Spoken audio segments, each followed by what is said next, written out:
Thank you, Rev Joan. It's good to see everyone.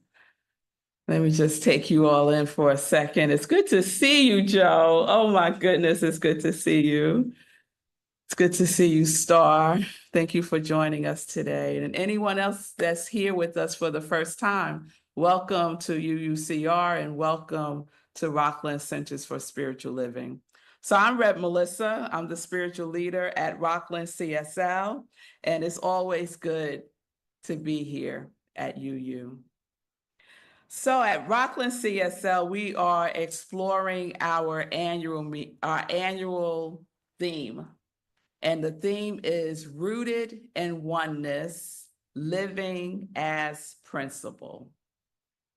And we're going to explore that this month with our monthly theme, which is Authentic Voice. Authentic Voice. And we're rooting ourselves this month in the universal principle of the law of vibration. And we are centering ourselves in the spiritual practice of speaking truth to power.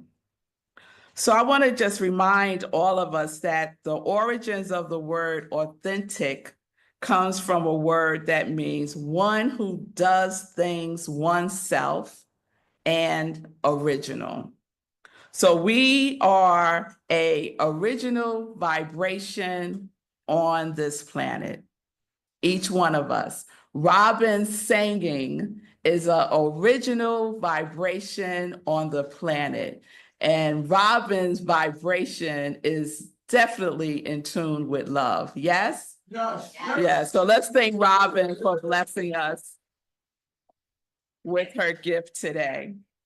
So our message today is overcoming silence, individual and collective liberation. So I want to ground us in these words from Reverend Dr. Martin Luther King Jr. And he wrote these words when he was in a Birmingham jail. And he wrote these words in response to a public statement of concern and caution issued by 8 white religious leaders of the South. So most people are familiar with Dr. King's words, injustice everywhere is a threat to justice everywhere. And that quote was taken from that letter. In that same letter, Dr. King wrote about negative peace and positive peace. He wrote about the white moderates who prefer a negative peace, which is the absence of tension, to a positive peace, which is the presence of justice. So there's a kind of peace that goes on the outside, that looks good on the outside, is quiet, it's orderly, it's not disruptive, there's no protest, there's no raised voices. But Dr. King warned us about this kind of peace. So I submit to you that there is also a negative silence and a positive silence. So negative silence is what we get when we silence ourselves to keep everyone else feeling comfortable. Negative silence is when we are being compliant. Negative silence is a chain that keeps us bound personally and collectively. But positive silence is what we co-create when we speak the truth, even if our voices tremble. Even if our voices tremble, even if we're feeling fear, even if we're feeling uncomfortable, we speak it because it is the truth. So Dr. King wasn't just talking about society at large. He was talking about each and every one of us, our inner lives, our homes, our communities, our congregations, our churches and our centers. How often do we choose to be quiet over confrontation? And I like to call confrontation care-frontation. Silence over speaking up, comfort over truth. Overcoming silence is not always golden.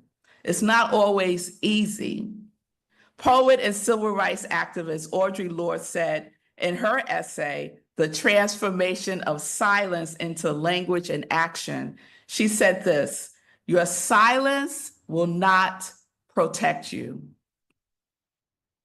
And I want to add to Audre that your silence will not liberate you. So there is power, real revolutionary power, in using our authentic voices, authentic, original voices, those vibrations of love, of peace, of oneness, of joy. That is the vibrations that I am speaking to. Not the voice shaped by fear or by what others say you could be or could do. Not the voices that are edited by other people's expectations of you, but the voice born of your truth. The voice that is your divine story. The voice that is your divine calling. The word reminds us in Proverbs 31, 8 and 9. Speak up for those who cannot speak for themselves, for the rights of all who are destitute. Speak up and judge fairly. Defend the rights of the poor and the needy. Speaking up is sacred, yes? Justice is spiritual, yes? Liberation is a divine assignment, yes? Yes. Your voice is not too much. Have you ever been told that? Oh my goodness, you're just a little bit too much. Could you pipe it down? And I haven't said a word. I'm just standing there being my fabulous self, but yet I'm too much. Right? You're not too much. Your original vibration is not too much. This whole universe vibrates it and reflects it back to each one of us. Can you feel it? Are you open to it? Are you reflecting it back? So it's not necessary to think or believe that love is not powerful, that love is not a force for change in this world. Love is enough, y'all. Love is enough. Your voice is not too much. It is a necessary instrument in the divine orchestra of liberation. So Dr. King's letter was written on April 16th, 1963. Does it still apply today? Absolutely. Still applies today. What is today? May 18th, 2025. It still applies today. So let's talk about now, this present moment. We are living in deeply divisive times where fear is being weaponized, where truth is being distorted, and silence is often mistaken for neutrality. So what decisions are we making now? Silence in the face of injustice is not neutral. It is a decision. When we decide to be neutral, we made a decision. Did I hear what I said? Yes. Okay. As people of faith, conscious, and divine authority, we are not called to be passive observers of oppression.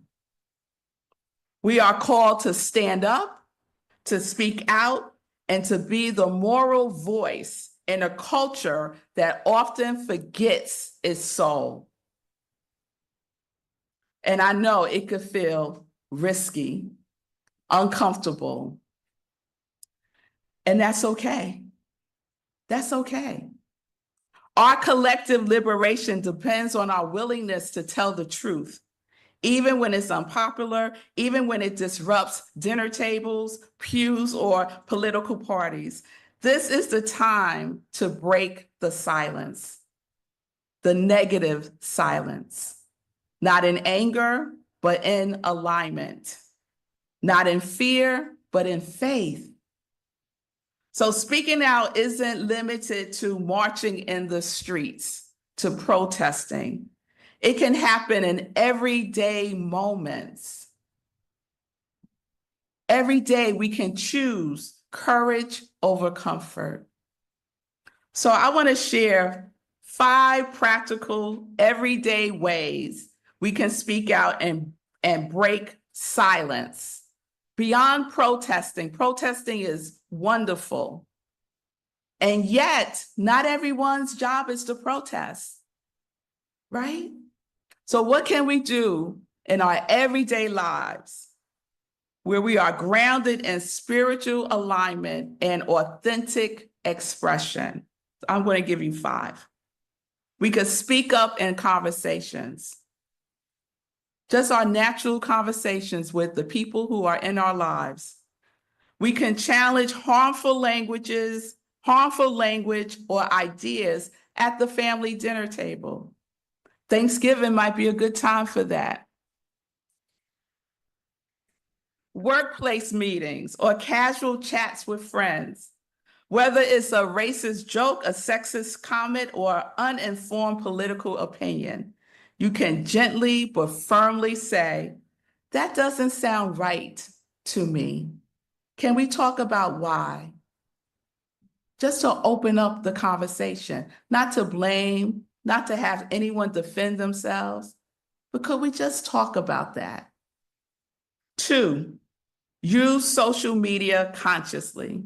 So we could use our online platforms to share truth, amplify marginalized voices, or bring awareness to justice issues. We could post quotes and articles or videos that reflect the values of love and oneness, that inspire dialogue, not division. So your feed on your social media can become a digital platform of peace and purpose. 3, we could write letters, send emails to elected officials, school boards, local businesses, or community organizations when policies and decisions do not reflect equity and justice. A well-worded message can carry spiritual weight and civic impact. So our words on paper can move systems into motion. 4, create brave space in your community. We could start a book club. We could start small group conversations. We could decide that we're going to have just honest conversations about race and justice, identity, and faith. We could be the ones that say, let's not avoid the hard stuff. Let's grow through this together. So liberation can happen in our living rooms, not just in legislation. 5, we could model authenticity publicly. So we could live our truth out loud. We could live our truth in our work, in our art. We could live our truth in our parenting, in our neighboring, in our leadership. When you share your story, your struggles, and your spiritual journey with vulnerability and with integrity, you give others the permission to do the same. So your voice is your loudest sermon. So this is our call to action today. We speak, we share, we shift. What are we doing? We speak, we share, we shift. Yes. So we speak just something from your own personal experience. You could speak that. You could share it. We share by just finding just one person that we could share with, that we could start a dialogue with, someone that we may not normally do so. We could share. And we get to shift by committing to disrupting negative peace and negative silence. So when you notice that you have that urge to keep things calm at the expense of truth, take a breath, know that you are enough, know that your voice is original, that it is needed in this world, and speak it. and speak it. So may we all rise in our full, authentic expression, and may we be sacred instruments of positive peace, a peace that heals, that liberates, and that transforms. Peace and blessings to each and every one of you. Peace and blessings.